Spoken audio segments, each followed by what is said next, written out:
Right, so here we've got a group of dwarf mongoose, the smallest carnivore in Africa.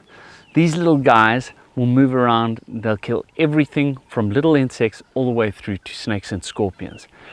Moving around in little groups, they have an alpha male and an alpha female which do and look after the whole group.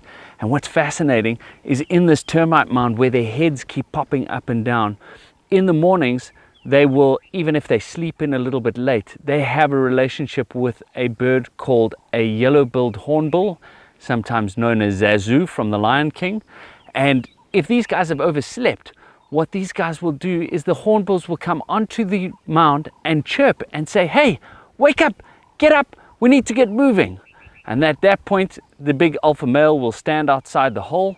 He'll wait for the rest of the group and they will have to come behind him and rub up against this little anal gland which he has, which scent marks each and every single one of them. So when they come back home at night after a day of foraging, what he will do is he will sit like a bouncer and inspect every single one, make sure that it is his tribe coming back to that hole. Now these guys have very incredible relationships with different animals. One of the relationships is with that yellow-billed hornbill. The reason why they call them out like that is simply because they want to feed together.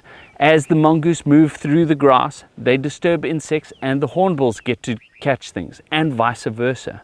There's also another little bird out here, a fork-tailed drongo, that plays a little bit more of a sinister role.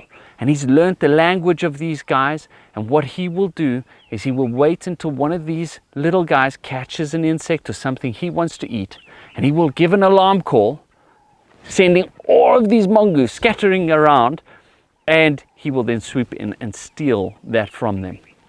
There is also a third animal that these guys have an incredible relationship with, and that animal is a giant plated lizard.